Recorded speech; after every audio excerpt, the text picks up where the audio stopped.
Bonjour à tous, bienvenue dans Correspondance, votre magazine sur le thème du voyage. Un voyage au cours duquel vous allez découvrir une destination autrement faite de rencontres et d'expériences uniques. Ce mois-ci, on se rend dans une des villes les plus cosmopolites de la planète, New York. Sur place, nous irons à la découverte d'un expatrié genevois qui nous fera découvrir 3 de ses lieux favoris. De retour ici à Genève, nous parlerons gastronomie et Nouvel An avec un grand chef de la place. Il nous préparera même une petite recette que vous pourrez reproduire chez vous pour les fêtes de fin d'année. Mais tout de suite, en s'envol donc pour la grosse pomme, retrouvez l'acteur Jeff Elaini, parti tenter sa chance dans cette ville.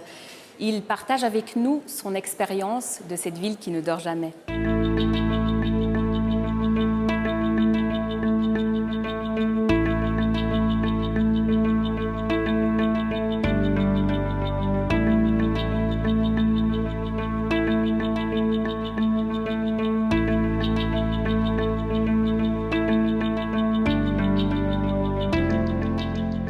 Je m'appelle Jeff Elaini, je suis acteur et j'habite à New York.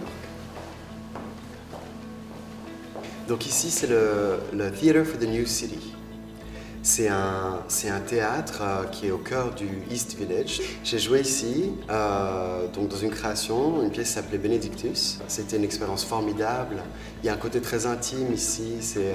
Le public est curieux. Il y a tellement d'options quand on est à New York pour aller au théâtre. Donc le fait de venir ici, c'est qu'on recherche quand même quelque chose de particulier.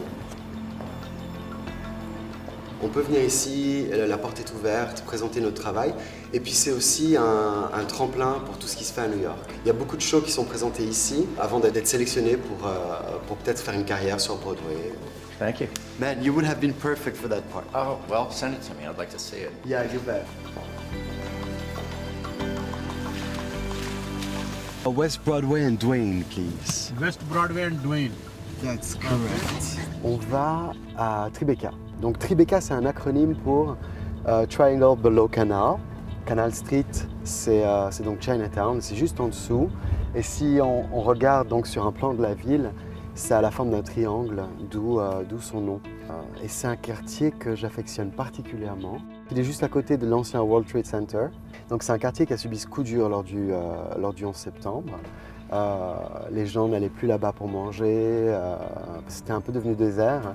Et en fait, Robert De Niro, entre autres, a créé le Tribeca Film Festival qui a lieu là-bas pour revitaliser ce coin de la ville. C'est un quartier très familial, il y a beaucoup de familles qui habitent là-bas, beaucoup d'artistes. Il y a un mélange très sympa comme ça de culture. Ce qui est bien dans ce quartier, c'est que c'est très tranquille. On est loin de la frénésie qu'il peut y avoir Midtown. C'est une ville très active qui a beaucoup d'énergie, donc les gens vont d'un endroit à un autre, c'est très rapide et tout. Et là, c'est un endroit dans lequel on peut flâner, on peut se balader, on est bien. Alors on est à Tiny's and the Bar Upstairs. C'est un petit restaurant très cosy dans Tribeca.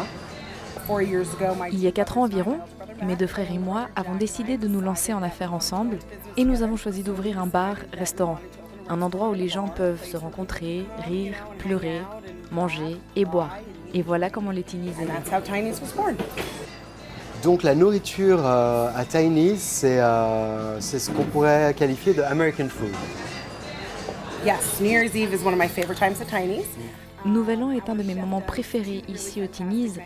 Notre chef prépare 2 menus spéciaux avec des plats que nous n'avons jamais proposés avant, inspirés par les envies du chef et par notre nouvelle carte plus américaine.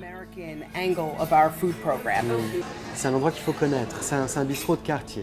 Un bistrot de quartier qui est une des bonnes adresses pour les New-Yorkais. Donc je voulais vous emmener dans cet endroit qui s'appelle la City Winery. C'est dans Chelsea. C'est un endroit que j'aime beaucoup. Ils font leur propre vin. Et puis la deuxième raison, c'est la musique, comme vous pouvez l'entendre. Il y a tout le temps un artiste qui se produit, toujours quelque chose qui se passe.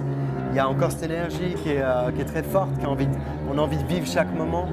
Peu importe si on aille au Madison Square Garden ou qu'on vienne à la City Winery, pour autant que l'artiste qu'on est en train de voir ou le spectacle qu'on est en train de voir, le show, est un bon show, on passe un bon moment et on rentre nourri.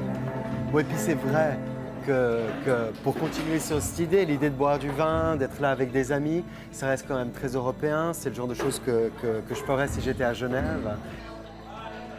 À New York, tout va vite, c'est une ville très active, c'est une énergie comme ça qui est très forte, dans laquelle on se noie, on est là pour faire quelque chose, on y va à fond.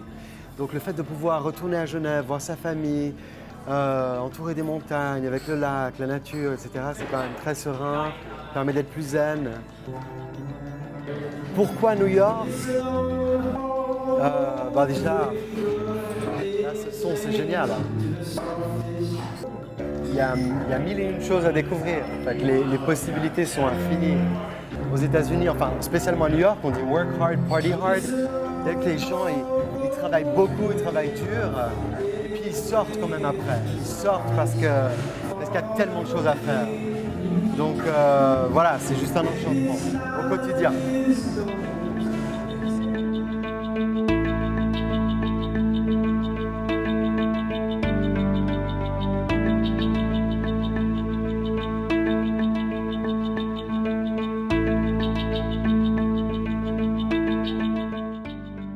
Et on se retrouve ici à Genève et plus particulièrement dans les cuisines du restaurant Le Chaboté de l'hôtel Beau Rivage. On se trouve en compagnie de Dominique Gauthier, le chef de cet établissement de renom. Bonjour. Bonjour. On va parler directement New York, la destination de ce numéro de correspondance. Vous vous y êtes rendu plusieurs fois, que ce soit en famille ou pour le travail, pour le Beau Rivage. Cette ville, qu'est-ce qu'elle vous inspire? C'était une découverte déjà d'une. New York, disons que là, une grande ville, des immeubles à perte de vue, à perte de hauteur aussi. Donc déjà c'était une découverte. Puis après j'ai appris à la connaître avec le temps. Pendant 4 ans je suis allé à New York, j'ai appris à connaître des quartiers, aussi les personnes qui y vivent, très important, et puis la gastronomie finalement parce que ça me touche aussi. Qu'est-ce qui vous y a particulièrement marqué? Le tourisme, parce que c'est une ville qui est internationale finalement, qui est faite pour le tourisme et le business. Donc voilà. Et puis autour de ça, tout se greffe quoi. La population, comme je vous dis, la gastronomie, l'hôtellerie, tout est une machine de guerre. Est-ce qu'il y a un lieu que vous avez visité qui vous a particulièrement plu, inspiré? Je suis passé en descendant avec mes enfants, en promenant sur Madison Avenue, Park Avenue, on s'est arrêté, on s'est assis sur un banc et des écureuils sont venus vers nous pour demander des cacahuètes ou des noisettes. C'était très sympa et j'ai trouvé quand même que c'était le contraste entre un écureuil et la ville qui bouge tout le temps, c'était super sympa. Vous y avez aussi fait la rencontre d'un chef français qui s'appelle Daniel Boulu, qui a un restaurant 3 étoiles Michelin sur place. Vous avez très certainement parlé gastronomie, cuisine, bien sûr. En plus, on a fait une des mêmes écoles. On a travaillé tous les deux chez Georges Blanc. Donc on a discuté, c'était très sympa. Et puis on a parlé aussi comment il pouvait avoir ses produits, avec quels produits il travaillait, s'il arrivait à avoir des produits d'Europe, parce que c'est très compliqué d'avoir des produits d'Europe, bien sûr aux États-Unis. Donc il travaillait beaucoup de produits locaux et c'était intéressant d'en parler. Justement, quelles sont les différences principales entre la gastronomie new-yorkaise et celle ici, plus locale? Il y a 2 gastronomies. Il y a la gastronomie new-yorkaise avec tous ces steakhouse où vous mangez des entrecôtes de 500 grammes, des homards coupés en 2. Enfin, c'est vraiment l'opulence. Hein. Vous savez, et puis cette gastronomie aussi européenne, française, suisse, qui s'implante à New York et qui font découvrir le bien-être européen. Et puis autre rencontre marquante à New York avec un autre chef suisse, cette fois, racontez-nous. C'était avec Daniel Home.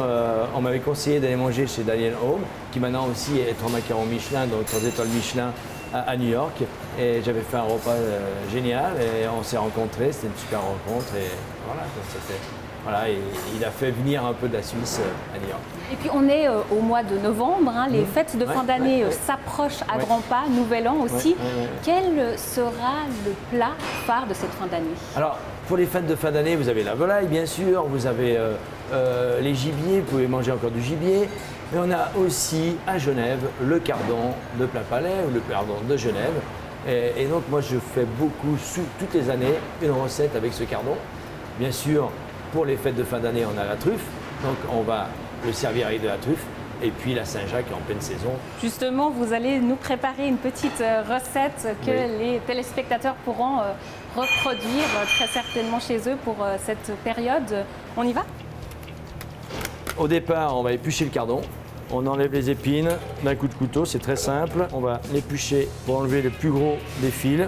Après, on le découpe et on le met dans une eau avec un peu de jus de citron.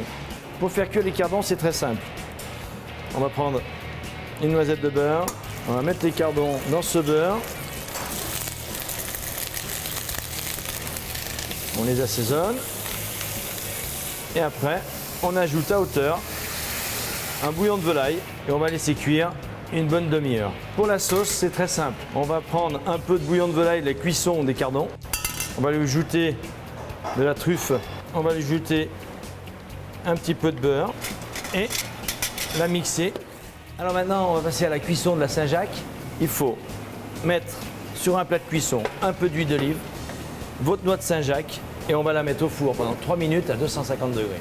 Pour le dressage, c'est très simple. On va prendre les petits dés de cardon, tailler des lamelles de truffe, mettre la sauce du cardon autour de la préparation, prendre la Saint-Jacques, la mettre sur les truffes et le plat est terminé.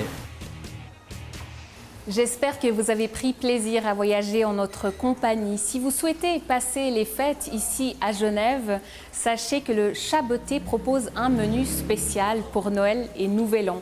Par contre, si vous voulez vous rendre à New York pour retrouver les personnalités et les singularités que nous avons évoquées durant cette émission, eh bien sachez que c'est à portée de main. Pour cela, il vous suffit tout simplement de vous rendre sur le site internet lesmontsbleus.ch où vous trouverez un voyage sur mesure. Quant à moi, je vous retrouve dans tout juste un mois avec une toute nouvelle destination et de nouvelles rencontres. Merci de nous avoir suivis et à bientôt sur Les Monts Bleus Télévision.